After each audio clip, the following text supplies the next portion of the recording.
முஸ்லிம் Moon நேர்களுக்கு அஸ்ஸலாமு அலைக்கும் வரஹ்மத்துல்லாஹி வபரகாத்துஹு. இன்னொரு வரலாற்றுப் பதிவில் உங்களை சந்திப்பதில் பெரும் மகிழ்ச்சி. இந்த பதிவில் நாம் இமாம் ஹுசைன் ரலியல்லாஹு அன்ஹு அவர்களது முழு வாழ்க்கை வரலாற்றையும் பார்க்கலாம். இந்த வரலாறு நிச்சயமாக ஒவ்வொரு மூமீன்களுடைய கண்களையும் கலங்கச் செய்யும். இம்மை சப்ஸ்கிரைப் செய்யாதவர்கள் சப்ஸ்கிரைப் செய்துவிட்டு இதை கேளுங்கள். நீங்கள் செய்யும் ஒவ்வொரு சப்ஸ்கிரைப், லைக், ஷேர் தாம் மேலும் எமக்கு இதுபோன்ற பதிவுகளை இட ஊக்கமளிக்கும். அல்லாஹ் எம்மை பொருந்திக் கொள்வானாக. இப்போது நாம் இமாம் ஹுசைன் ரலியல்லாஹு அன்ஹு அவர்களின் வரலாற்றுக்குள் நுழைவோம். அண்ணல் நபிகளார் ஸல்லல்லாஹு அலைஹி வஸல்லம் அவர்கள் மதீனாவிற்கு ஹிஜ்ரத் செய்த 4ஆம் ஆண்டில் சைபான் மாதம் 3ஆம் திகதி இமாம் ஹுசைன் ரலியல்லாஹு அன்ஹு அவர்கள் பிறந்தார்கள். குழந்தை பிறந்த செய்தி கேட்டதும் நபிகளார் ஓடி வந்து அள்ளி எடுத்து முத்தமிட்டார்கள். அலி ரலியல்லாஹு அன்ஹு அவர்கள் ஹர்ப் என்று பெயர் வைக்க விரும்பிய போது நபிகளார் வேண்டான், இவனுக்கு ஹுசைன் அழகானவன் என்று பெயரிடுங்கள் என்றார்கள். இது சொர்க்கத்தில் உள்ள பெயர்களில் ஒன்று எனச் சொல்லப்படுகிறது. 7ஆம் நாள் அன்று நபிகளாரே ஆடு அறுத்து அகீகா கொடுத்தார்கள். குழந்தையின் தலைமுடியை மழித்து அதன் எடைக்கு நிகராக வெள்ளியை ஏழைகளுக்கு தர்மம் செய்யச் சொன்னார்கள். ஹுசைன் ரலியல்லாஹு அன்ஹு அவர்களின் சிறு வயது முழுவதும் நபிகளாரின் மடியிலேயே கழிந்தது. நபிகளார் வெளியே செல்லும்போது இவர்களை தூக்கிக் கொண்டே செல்வார்கள். ஒருமுறை நபிகளார் சஜ்தாவில் இருந்தபோது சிறுவர் ஹுசைன் ரலியல்லாஹு அன்ஹு அவர்கள் நபிகளாரின் முதுகில் ஏறி அமர்ந்து கொண்டார்கள். பேரனுக்கு சிரமம் ஏற்படக்கூடாது என்பதற்காக அவர் தானாக இறங்கும் வரை நபிகளார் சஜ்தாவிலிருந்து எழவில்லை. ஹதீஸ்களில் பல இடங்களில் ஹசன் அல்லது ஹுசைன் என்று பொதுவாகவே குறிப்பிடப்பட்டுள்ளது. சில நேரங்களில் ஹசன் ரலியல்லாஹு அன்ஹு அவர்கள் முதுகில் ஏறுவார்கள், சில நேரங்களில் ஹுசைன் ரலியல்லாஹு அன்ஹு அவர்கள் ஏறுவார்கள். சில சமயம் இருவரும் சேர்ந்தே ஏறிய நிகழ்வுகளும் உண்டு. நபிகளார் நீண்ட நேரம் சஜ்தாவில் இருந்ததைக் கண்டு பின்னால் தொழுது கொண்டிருந்த தோழர்கள் ஏதேனும் ஆகிவிட்டதோ அல்லது இறைவனிடமிருந்து வஹி வருகிறதோ என்று எண்ணினார்கள். தொழுகை முடிந்ததும் நபிகளாரிடம் இது குறித்து கேட்கப்பட்டது. அதற்கு அவர்கள், என் பேரன் என் முதுகை வாகனமாக்கிக் கொண்டார், அவர் ஆசை தீரும் வரை அவரை இறக்கிவிட நான் விரும்பவில்லை என்று கருணையுடன் பதிலளித்தார்கள். நபிகளார் குத்பா ஆற்றிக் கொண்டிருக்கும் போது சிறுவர்கள் ஹசனும் ஹுசைனும் தடுமாறி வருவதைக் கண்டால் உரையை நிறுத்திவிட்டு இறங்கி வந்து அவர்களை தூக்கி அணைத்துக் கொண்டு மீண்டும் மிம்பர் ஏறுவார்கள். நபிகளார் தனது பேர குழந்தைகள் மீது காட்டிய இந்த அன்பு, குழந்தைகளுக்கு நாம் எவ்வளவு முக்கியத்துவமும் கனிவும் கொடுக்க வேண்டும் என்பதற்கு பெரிய உதாரணமாக திகழ்கிறது.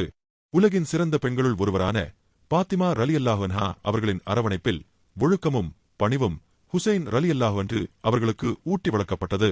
வீரத்திற்கும் அறிவுக்கும் பெயர் பெற்ற தந்தை அலி ரலியல்லாஹு அன்ஹு அவர்களிடம் வீரத்தையும் அநீதியைக் கண்டு அஞ்சாத துணிவையும் சிறு வயதிலேயே கற்றுக்கொண்டார்கள். ஹசனும் ஹுசைனும் சுவனத்து இளைஞர்களின் தலைவர்கள் என்று நபிகளார் பகிரங்கமாக அறிவித்தார்கள்.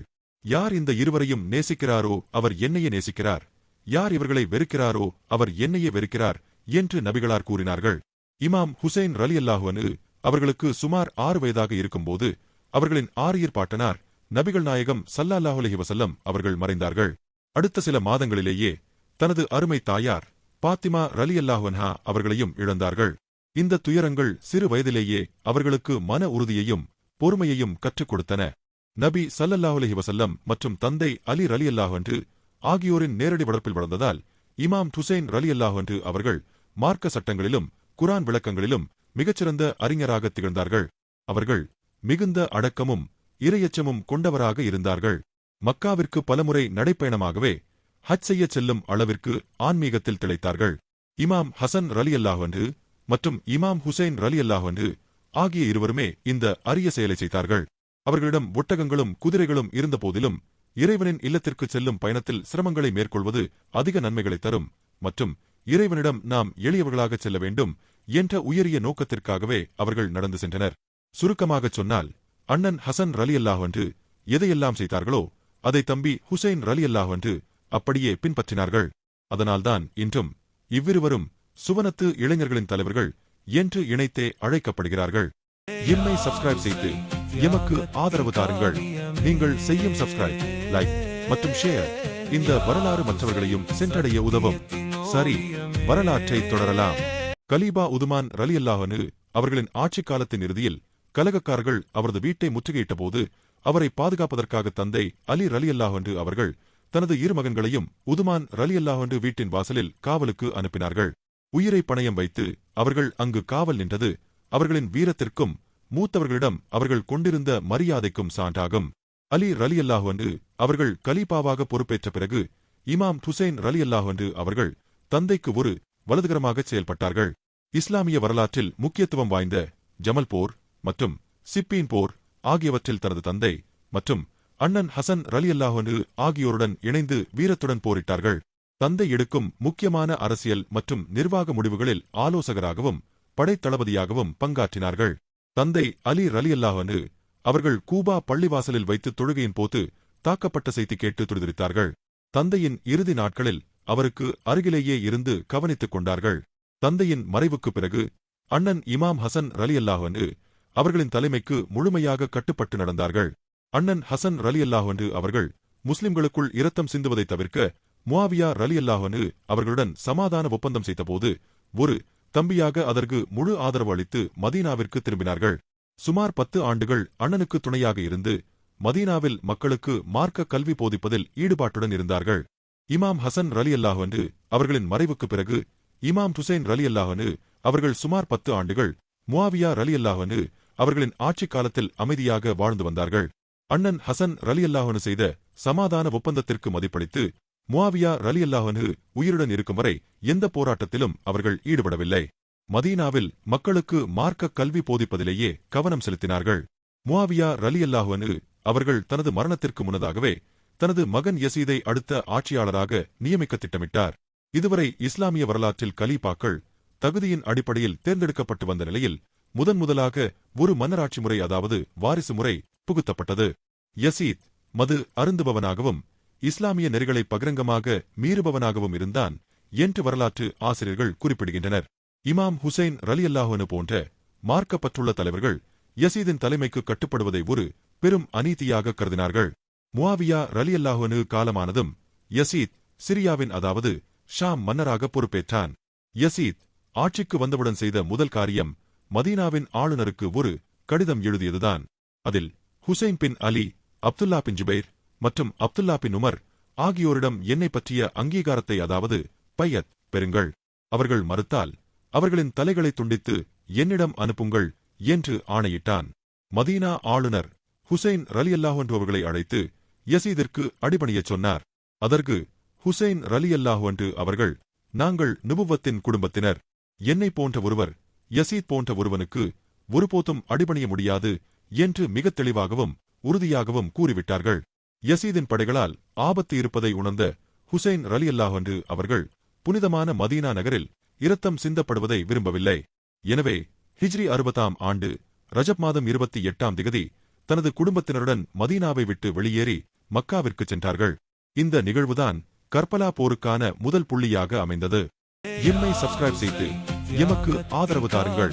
நீங்கள் செய்யும் சப்ஸ்கிரைப், லைக் மற்றும் ஷேர் இந்த வரலாறு மற்றவர்களையும் சென்றடைய உதவும். சரி, வரலாற்றை தொடரலாம். இமாம் ஹுசைன் ரலியல்லாஹு அன்ஹு அவர்கள் மக்காவிற்கு சென்ற பிறகு நடந்த மிக முக்கியமான திருப்புமுனை இது. மதீனாவை விட்டு வெளியேறிய ஹுசைன் ரலியல்லாஹு அன்ஹு அவர்கள் மக்காவிற்கு வந்து சேர்ந்தார்கள். அங்கு மக்கள் அவர்களை பார்க்க அலைமோதினர். அதே சமயம் ஈராக்கின் கூபா நகர மக்களுக்கு ஹுசைன் ரலியல்லாஹு அன்ஹு அவர்கள் யசீதின் தலைமைக்கு அடிபணியவில்லை என்ற செய்தி எட்டியது. கூபா மக்கள் ஆயிரக்கணக்கான கடிதங்களை ஹுசைன் ரலியல்லாஹு அன்ஹு அவர்களுக்கு அனுப்பினார்கள். அக்கடிதங்களில், யசீத் ஒரு அநீதியான ஆட்சியாளன், எங்களுக்கு சரியான வழிகாட்டி இல்லை, நீங்கள் உடனே கூபாவிற்கு வாருங்கள், நாங்கள் உங்களை எங்கள் தலைவராக ஏற்றுக்கொள்கிறோம், உங்களுக்கு ஆதரவாக போராட லட்சம் வீரர்கள் தயாராக உள்ளோம் என்று வாக்குறுதி அளித்தனர். கூபா மக்களின் அழைப்பு உண்மையா என்பதை அறிய ஹுசைன் ரலியல்லாஹு அன்ஹு அவர்கள் தனது உறவினரும் நம்பிக்கைக்குரியவருமான முஸ்லிம் பின் அக்கீல் ரலியல்லாஹு அன்ஹு அவர்களை அங்கு தூது அனுப்பினார்கள். முஸ்லிம் பின் அக்கீல் கூபாவிற்கு சென்றபோது மக்கள் அவருக்கு உற்சாக வரவேற்பு அளித்தனர். சுமார் 18,000 முதல் 30,000 பேர் வரை அங்கேயே ஹுசைன் ரலியல்லாஹு அன்ஹு அவர்களுக்காக பையத் செய்தார்கள். இதைக் கண்ட முஸ்லிம் பின் அக்கீல் ரலியல்லாஹு அன்ஹு, இங்குள்ள நிலைமை சாதகமாக உள்ளது, நீங்கள் தாராளமாக வரலாம் என்று ஹுசைன் ரலியல்லாஹு அன்ஹு அவர்களுக்கு கடிதம் எழுதினார். இந்தச் செய்தியை அறிந்த யசீத் கூபாவின் ஆளுநரான மிகவும் கொடூரமானவனான உபைத்துல்லாஹ் பின் ஜியாத் என்பவனை நியமித்தான். இப்னு ஜியாத் கூபாவிற்கு வந்ததும் அங்குள்ள மக்களை மிரட்டியும் ஆசை காட்டியும் தன் பக்கம் இழுத்தான். ஹுசைன் ரலியல்லாஹு அன்ஹு அவர்களுக்கு ஆதரவு தருபவர்களின் தலைகள் துண்டிக்கப்படும் என்று எச்சரித்தான். இப்னு ஜியாத்தின் மிரட்டலுக்கு பயந்த கூபா மக்கள் தாங்கள் கொடுத்த வாக்குறுதியை மறந்து முஸ்லிம் பின் அக்கீலை தனியாக விட்டுவிட்டு ஓடினர். முஸ்லிம் பின் அக்கீல் மாலையில் தொழுகை முடித்து திரும்பும்போது அவருடன் இருந்த ஆயிரக்கணக்கான மக்களில் ஒருவர் கூட மிஞ்சவில்லை. அவர் ஒரு வீதியில் தனியாக நின்று கொண்டிருந்தார்.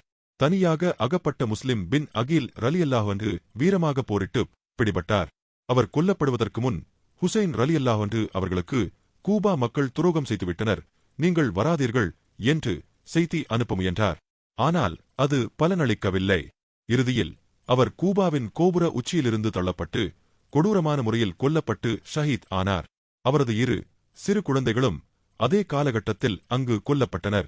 இமாம் ஹுசைன் ரலியல்லாஹு அன்ஹு அவர்கள் இந்த துரோகச் செய்தியை தனது பயணத்தின் இடையில்தான் அறியப் போகிறார்கள். இமாம் ஹுசைன் ரலியல்லாஹு அன்ஹு அவர்களின் வரலாற்றில் மிகவும் உருக்கமான மற்றும் சோதனையான கட்டம் இதுவாகும்.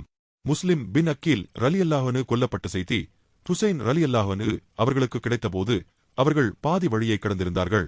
நிலைமை விபரீதமானதை அறிந்தும் அநீதிக்கு எதிராக குரல் கொடுப்பது என் கடமை என்று கூறி பயணத்தை தொடர்ந்தார்கள். ஒரு சிறிய குழுவாக தனது குடும்ப பெண்கள் மற்றும் குழந்தைகளுடன் அவர்கள் சென்றனர். யசீதின் தளபதி ஹுர் இப்னு யசீத் 1000 வீரர்களுடன் வந்து ஹுசைன் ரலியல்லாஹு அன்ஹு அவர்களின் பயணத்தை தடுத்தார். இவர் கூபாவில் இருந்த ஒரு உயர்குடித் தலைவர் மற்றும் யசீதின் படையில் ஒரு மரியாதைக்குரிய தளபதியாக இருந்தார். ஹுசைன் ரலியல்லாஹு அன்ஹு அவர்களின் பயணத்தை வழிமறித்தபோது ஊர் மற்றும் அவரது படை வீரர்கள் அனைவரும் கடும் தாகத்தில் இருந்தனர். அவர்கள் எதிரிப்படையாக இருந்தபோதிலும் ஹுசைன் ரலியல்லாஹு அன்ஹு அவர்கள் தன்னிடமிருந்த தண்ணீரை ஊர் மற்றும் அவரது குதிரைகளுக்கும் கொடுத்து உதவினார்கள். இது ஊரின் மனதில் பெரும் தாக்கத்தை ஏற்படுத்தியது. ஹுசைன் ரலியல்லாஹு அன்ஹு அவர்களை மறித்து நின்றாலும் தொழுகை நேரம் வந்தபோது ஊர் தனது படையுடன் சேர்ந்து ஹுசைன் ரலியல்லாஹு அன்ஹு அவர்களின் பின்னால் நின்று இமாமத் தொழுதார். இது அவர் ஹுசைன் ரலியல்லாஹு அன்ஹு மீது கொண்டிருந்த மரியாதையை காட்டுகிறது. ஹுசைன் ரலியல்லாஹு அன்ஹு அவர்கள் கூபாவிற்குள் நுழையவோ அல்லது மீண்டும் மதீனாவிற்கு திரும்பவோ முடியாதபடி வழிமறித்து தண்ணீர் வசதி இல்லாத பாலைவன பகுதியான கர்பலா நோக்கி அவர்களை தள்ளிக் கொண்டு சென்றார். ஹுசைன் ரலியல்லாஹு அன்ஹு அவர்கள் அந்த இடத்தின் பெயரை விசாரித்தார்கள். அது கர்பலா என்று அறிந்தபோது, இங்குதான் எங்களது பயணம் முடிவடைகிறது, இங்குதான் எங்களது இரத்தம் சிந்தப்படும் என்று கூறினார்கள். அங்கே அவர்கள் தற்காலிக கூடாரங்களை அமைத்து தங்கினார்கள். யசீதின் மற்றொரு தளபதி உமர் இப்னு சத் 4000 வீரர்களுடன் அங்கு வந்து சேர்ந்தான். இவன் இஸ்லாமிய வரலாற்றில் மிகச்சிறந்த தளபதியாகவும் சொர்க்கவாசி என்று நன்மாராயம் சொல்லப்பட்டவருமான சஅத் இப்னு அபி வக்காஸ் ரலியல்லாஹு அன்ஹு அவர்களின் மகன் ஆவான். மிகவும் கண்ணியமான ஒரு குடும்பத்தில் பிறந்தும் அதிகார ஆசையினால் தவறான பாதையை தேர்ந்தெடுத்தவன் இவன். இப்னு ஜியாத் இவனை அழைத்து கர்பலாவில் இமாம் ஹுசைன் ரலியல்லாஹு அன்ஹு அவர்களுக்கு எதிராக போரிடும் படைக்கு தலைமை தாங்கச் சொன்னான். ஆரம்பத்தில் இவன் இந்த வேலையைச் செய்யத் தயங்கினான். ஏனென்றால் ஹுசைன் ரலியல்லாஹு அன்ஹு அவர்களின் அந்தஸ்து இவனுக்கு தெரியும். உமர் இப்னு சஅத் தயங்கிய போது இப்னு ஜியாத் அவனுக்கு ஒரு ஆசை காட்டினான். நீ ஹுசைனை வீழ்த்தினால் பாரசீகத்திலுள்ள ரே என்ற வளமான மாகாணத்தின் ஆளுநர் பதவியை உனக்குத் தருவேன் என்றான். மறுபுறம் நீ இதை செய்யாவிட்டால் உன்னை கொன்று விடுவேன் என்று மிரட்டினான். இறுதியில் மறுமை வெற்றியை விட உலகப் பதவியே முக்கியம் என்று கருதி அவன் ஹுசைன் ரலியல்லாஹு அன்ஹு அவர்களுக்கு எதிராக போரிட சம்மதித்தான். எம்மை சப்ஸ்கிரைப் செய்து எமக்கு ஆதரவு தாருங்கள். நீங்கள் செய்யும் சப்ஸ்கிரைப், லைக் மற்றும் ஷேர் இந்த வரலாறு மற்றவர்களையும் சென்றடைய உதவும். சரி, வரலாற்றை தொடரலாம். உமர் இப்னு சஅத் ஹுசைன் ரலியல்லாஹு அன்ஹு அவர்களை நோக்கி யசீதின் தலைமைக்கு கட்டுப்பட வேண்டும், இல்லையெனில் போர் உறுதி என மிரட்டல் விடுத்தான். ஆனால் ஹுசைன் ரலியல்லாஹு அன்ஹு அவர்கள் ஒரு உண்மையான முஸ்லிம் அநீதிக்கும் தீமைக்கும் ஒருபோதும் அடிபணிய மாட்டான் என்பதில் உறுதியாக இருந்தார்கள். கர்பலாவில் பேச்சுவார்த்தை இழுபறியான போது கூபாவின் ஆளுநர் இப்னு ஜியாத் ஹுசைன் ரலியல்லாஹு அன்ஹு அவர்களை கட்டாயமாக பணிய வைக்க அல்லது அழிக்க தீர்மானித்தான். இதற்காக கூபாவிலிருந்த ஒவ்வொரு தளபதியையும் கூடுதல் படைகளுடன் கர்பலாவுக்கு அனுப்பி வைத்தான். கூபாவில் இருந்த பொதுமக்களையும் வீரர்களையும் போருக்குச் செல்லுமாறு இப்னு ஜியாத் கடுமையாக வற்புறுத்தினான்.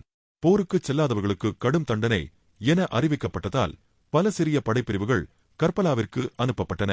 இப்னு ஜியாத்தின் உத்தரவுப்படி ஹுசைன் ரலியல்லாஹு அன்ஹு அவர்களின் கூடாரங்களுக்கு வரும் யூப்ரடிஸ் நதி நீர் முற்றிலுமாக தடுக்கப்பட்டது. வெப்பம் தகிக்கும் பாலைவனத்தில் முஹர்ரம் 7 முதல் முஹர்ரம் 10 வரை சுமார் 3 நாட்கள் கச்சிதமாகவும் கொடூரமாகவும் தண்ணீர் விநியோகம் நிறுத்தப்பட்டது. கூடாரத்தில் இருந்த கைக்குழந்தைகள், பெண்கள் மற்றும் முதியவர்கள் தாகத்தால் தவித்தனர். தாகத்தால் துடித்த தன் குழந்தைகளுக்கு ஒரு சொட்டு நீர் கூட வாங்கிக் கொடுக்க முடியாத சூழலில் ஹுசைன் ரலியல்லாஹு அன்ஹு அவர்கள் வைக்கப்பட்டார்கள். கடைசி இரவு முஹர்ரம் 9 தாசுஆ. யசீதின் படை தாக்குதலுக்கு தயாரான போது ஹுசைன் ரலியல்லாஹு அன்ஹு அவர்கள் ஒரே ஒரு இரவு மட்டும் இறைவனை வணங்குவதற்கு அவகாசம் கேட்டார்கள். அன்றிரவு தன் தோழர்களிடம், என்னை விட்டுவிட்டு நீங்கள் தப்பித்துச் செல்லுங்கள், அவர்கள் தேடுவது என்னைத்தான் என்று விளக்கை அணைத்துவிட்டு பேசினார்கள். ஆனால் ஒருவர் கூட அவர்களை விட்டுச் செல்லவில்லை. உங்களுடன் உயிரை துறப்போம் என்று அனைவரும் உறுதியளித்தனர். இந்த முற்றுகைதான் இஸ்லாமிய வரலாற்றின் மகா தியாகத்திற்கு அடித்தளமிட்டது. காலை தொழுகையை முடித்த இமாம் ஹுசைன் ரலியல்லாஹு அன்ஹு தனது 72 பேர்கள் கொண்ட சிறிய படையை தயார் செய்தார்கள். எதிரே யசீதின் படை 30,000 வீரர்களுடன் சூழ்ந்து நின்றது. 72 பேருக்கு எதிராக இவ்வளவு பெரிய படை திரட்டப்பட்டது யசீதின் படைக்கு இமாம் ஹுசைன் ரலியல்லாஹு அன்ஹு அவர்களின் வீரத்தின் மீது இருந்த அச்சத்தையே காட்டுகிறது. போர் தொடங்கும் முன் ஹுசைன் ரலியல்லாஹு அன்ஹு அவர்கள் எதிரிகளிடம் ஒரு நீண்ட உரையாற்றினார்கள். அது ஒரு மிக நீண்ட மற்றும் உணர்ச்சிகரமான உரை. போர்க்களத்தில் ஒரு போர்வீரனாக அல்லாமல் ஒரு ஆன்மீக தலைவராக நின்று எதிரிகளின் மனசாட்சியை தட்டி எழுப்ப இமாம் ஹுசைன் ரலியல்லாஹு அன்ஹு அவர்கள் நீண்ட நேரம் பேசினார்கள். மக்களே, அவசரப்படாதீர்கள், நான் சொல்வதைக் கேளுங்கள். எனது வம்சாவளியை சிந்தித்துப் பாருங்கள். நான் யார்? உங்கள் நபியின் மகள் பாத்திமாவின் மகன் அல்லவா? சுவனத்து இளைஞர்களின் தலைவன் என்று உங்கள் நபியால் புகழப்பட்டவன் அல்லவா? இந்த உண்மையை உங்களால் மறுக்க முடியுமா? இமாம் அவர்கள் கூபா மக்கள் தனக்கு எழுதிய கடிதங்கள் அடங்கிய மூட்டையை கொண்டு வரச் சொன்னார்கள். நீங்கள் தானே எனக்கு கடிதம் எழுதினீர்கள், எங்களுக்கு தலைமை தாங்க யாரும் இல்லை, நீங்கள் வாருங்கள் என்று அழைத்தவர்கள் நீங்கள்தானே, இப்போது ஏன் எனக்கு எதிராக நிற்கிறீர்கள் என்று பெயர்களை குறிப்பிட்டு வினவினார்கள். உங்களுக்கு நான் இங்கே இருப்பது பிடிக்கவில்லை என்றால் என்னை விட்டுவிடுங்கள், நான் மீண்டும் மதீனாவிற்கே சென்று விடுகிறேன், அல்லது உங்களில் எவருக்கும் தொந்தரவு இல்லாத ஒரு தொலைதூர இடத்திற்குச் சென்று இறைவனை வணங்கிக் கொள்கிறேன். இதற்காக என் இரத்தத்தை சிந்தத் துடிக்கிறீர்கள்? இன்று நீங்கள் என்னை கொல்வதன் மூலம் உலக பதவியை பெற்றுவிடலாம் என்று நினைக்கிறீர்கள். ஆனால் நாளை மறுமையில் உங்கள் நபியின் முகத்தில் எப்படி விழிப்பீர்கள்? இறைவனின் தண்டனையிலிருந்து உங்களை யார் காப்பார்? இந்த உரை எவ்வளவு வலிமையாக இருந்தது என்றால், இதைக் கேட்டுத்தான் யசீதின் படைத்தளபதியாக இருந்த கூர் மனமாற்றம் அடைந்து தனது பதவியை துறந்து இமாம் ஹுசைன் ரலியல்லாஹு அன்ஹு அவர்களின் பக்கம் வந்து சேர்ந்தார். ஆனால் மற்றவர்கள் இந்த உரையை தடுத்தனர். ஹுசைனே, பேச்சை நிறுத்துங்கள். ஒன்று யசீதிற்கு அடிபணியுங்கள், அல்லது மரணத்தை ஏற்குங்கள் என்று கூச்சலிட்டனர். சிலரது உள்ளம் உருகினாலும் அதிகார போதையில் இருந்தவர்கள் போரை தொடங்கினர். அதன் பிறகே போர் தொடங்கியது. எம்மை சப்ஸ்கிரைப் செய்து எமக்கு ஆதரவு தாருங்கள். நீங்கள் செய்யும் சப்ஸ்கிரைப், லைக் மற்றும் ஷேர் இந்த வரலாறு மற்றவர்களையும் சென்றடைய உதவும். சரி, வரலாற்றை தொடரலாம். முதலில் ஹுசைன் ரலியல்லாஹு அன்ஹு அவர்களின் விசுவாசமிக்க தோழர்கள் களம் இறங்கினர். ஒவ்வொருவராக போரிட்டு இமாம் ஹுசைன் ரலியல்லாஹு அன்ஹு அவர்களின் மடியிலேயே உயிர் துறந்தனர். யசீதின் படையிலிருந்து விலகி வந்த ஓர் இறைத்தூதரின் பேரருக்காக என் உயிர் அர்ப்பணம் என்று கூறி வீரமாக போரிட்டு ஷஹீத் ஆனார். தோழர்களுக்குப் பிறகு ஹுசைன் ரலியல்லாஹு அன்ஹு அவர்களின் குடும்ப உறுப்பினர்கள் ஒவ்வொருவராக விடைபெற்றுச் சென்றனர். அலி அக்பர் என்ற ஹுசைன் ரலியல்லாஹு அன்ஹு அவர்களின் மூத்த மகன் தாகத்தோடு போர்க்களம் புகுந்து எதிரிகளை சிதறடித்தார். இறுதியில் ஈட்டியால் குத்தப்பட்டு தந்தையின் மடியிலேயே உயிர் பிரிந்தது. காசிம் இமாம் ஹசன் ரலியல்லாஹு அன்ஹு அவர்களின் தம்பி மகன் சிறுவயதிலேயே துணிச்சலுடன் போரிட்டு வீரமரணம் அடைந்தார். அப்பாஸ் ஹுசைன் ரலியல்லாஹு அன்ஹு அவர்களின் தம்பி தாகத்தால் துடித்த சிறு குழந்தைகளுக்காக தண்ணீர் கொண்டு வரச் சென்றபோது இரு கைகளும் துண்டிக்கப்பட்ட நிலையில் கொல்லப்பட்டார். கூடாரத்தில் இருந்த 6 மாத குழந்தை அலி அஸ்கர் தாகத்தால் நாக்கு வறண்டு போயிருந்தது. குழந்தையை தூக்கிக் கொண்டு வந்த ஹுசைன் ரலியல்லாஹு அன்ஹு அவர்கள், இந்த குழந்தைக்காவது ஒரு சொட்டு தண்ணீர் கொடுங்கள் என்று கேட்டார்கள். இரக்கமற்ற ஹர்மலா என்பவன் எய்த அம்பு குழந்தையின் கழுத்தை பிளந்தது. தந்தை ஹுசைன் ரலியல்லாஹு அன்ஹு அவர்களின் கைகளிலேயே அக்குழந்தை உயிர் துறந்தது. அனைவரும் கொல்லப்பட்ட பின் ஹுசைன் ரலியல்லாஹு அன்ஹு அவர்கள் தனியாக நின்றார்கள். பல காயங்கள், பல நாட்கள் தாகம் இருந்தபோதிலும் அவர்கள் சிங்கத்தைப் போல போரிட்டார்கள். அவர்களை நெருங்கவே எதிரிகள் அஞ்சினர். பல காயங்களுடன் அவர்கள் களைப்படைந்தபோது ஷமிர் இப்னுதில் ஜப்ஷன் என்ற கொடூரனின் தூண்டுதலால் எதிரிகள் சூழ்ந்து தாக்கினர். இறுதியில் காயங்களால் அவர்கள் சரிந்தபோது அசர் தொழுகைக்காக இறைவனை வணங்கினார்கள். தொழுகையின் சத்தாவில் இருந்தபோது ஷமிர் இப்னுதில் ஜப்ஷன் என்ற கொடூரன் இமாம் ஹுசைன் ரலியல்லாஹு அன்ஹு அவர்களின் புனிதமான தலையை துண்டித்தான். அந்த மாபெரும் ஆத்மா அநீதிக்கு தலைவணங்காமல் சத்தியத்திற்காக தன்னுயிரை ஈகம் செய்தது. போர் முடிந்ததும் யசீதின் படைகளால் ஹுசைன் ரலியல்லாஹு அன்ஹு அவர்களின் உடல் குதிரைகளால் மிதிக்கப்பட்டது. கூடாரங்கள் தீயிடப்பட்டன. ஆண்கள் அனைவரும் கொல்லப்பட்ட நிலையில் ஹுசைன் ரலியல்லாஹு அன்ஹு அவர்களின் மகன் இமாம் ஜெய்னுல் ஆபிதீன் நோயுற்றிருந்ததால் தப்பினார் மற்றும் பெண்கள் கைதிகளாக கொண்டு செல்லப்பட்டனர். இந்த தியாகம்தான் இஸ்லாத்தின் உண்மையான அடையாளத்தை உலகிற்கு மீட்டுக் கொடுத்தது. இமாம் ஹுசைன் ரலியல்லாஹு அன்ஹு அவர்களின் தியாகம் என்பது ஒரு போரின் முடிவு மட்டுமல்ல, அது ஒரு மாபெரும் எழுச்சியின் தொடக்கம். போருக்குப் பிறகு இமாம் ஹுசைன் ரலியல்லாஹு அன்ஹு அவர்களின் குடும்பத்தினர் சங்கிலிகளால் பிணைக்கப்பட்டு கூபாவிலிருந்து சிரியாவிற்கு யசீதின் சபைக்கு கொண்டு செல்லப்பட்டனர். யசீதின் சபையில் அவனது வெற்றி மமதையை தகர்த்தவர் இமாம் ஹுசைன் ரலியல்லாஹு அன்ஹு அவர்களின் சகோதரி செய்னப் அவர்களே ஆவார்கள். அவர் அஞ்சாமல் யசீதிடம், யசீதே, நீ எங்கள் உடல்களை சிதைக்கலாம், ஆனால் எங்கள் நினைவை ஒருபோதும் அழைக்க முடியாது. உன் ஆட்சி மிக குறுகிய காலமே நீடிக்கும் என்று கர்ஜித்தார். இந்த உரையே கர்பலாவின் உண்மையை மக்களுக்கு புரிய வைத்தது. இமாம் ஹுசைன் ரலியல்லாஹு அன்ஹு படுகொலை செய்யப்பட்ட செய்தி காட்டுத்தீ போல பரவியது. மக்கள் யசீதின் மீது கடும் வெறுப்பு கொண்டனர். போர் முடிந்த 3 ஆண்டுகளில் ஹிஜ்ரி 64 யசீத் தனது 36வது வயதில் அகால மரணமடைந்தான். அவன் ஆசைப்பட்ட ஆட்சி அவமானத்துடன் முடிந்தது. கர்பலாவில் நடந்த அநீதிக்கு நீதி கேட்க தவ்வாபீன், வருந்துபவர்கள் என்ற இயக்கம் உருவானது. பிற்காலத்தில் முக்தார் அல்சாபி என்பவர் தலைமையில் ஒரு படை திரட்டப்பட்டது. அவர்கள் கர்பலா படுகொலையில் நேரடியாக பங்கு கொண்ட ஷமிர், உமர் இப்னு சஅத் மற்றும் இப்னு ஜியாத் போன்ற கொடூர்களை தேடித் தேடி பழிவாங்கினார்கள். யசீத் இஸ்லாமிய கோட்பாடுகளை சிதைக்க முயன்றான். ஆனால் ஹுசைன் ரலியல்லாஹு அன்ஹு அவர்கள் தனது உயிரை கொடுத்து இஸ்லாம் என்பது அநீதிக்கு தலைவணங்குவது அல்ல என்பதை நிலைநாட்டினார்கள். வரலாற்று அறிஞர்கள் கூறுவது போல இஸ்லாம் ஒவ்வொரு கர்பலாவிற்கு பிறகும் மீண்டும் உயிர் பெறுகிறது. கர்பலாவில் யசீத் தற்காலிகமாக போரில் வென்றிருக்கலாம், ஆனால் மக்களின் இதயங்களிலும் வரலாற்றிலும் இன்றும் இமாம் ஹுசைன் ரலியல்லாஹு அன்ஹு அவர்களே நித்திய வெற்றியாளராக வீற்றிருக்கிறார்கள். இமாம் ஹுசைன் ரலியல்லாஹு அன்ஹு அவர்களின் முழுமையான வரலாறு இதோடு நிறைவடைகிறது.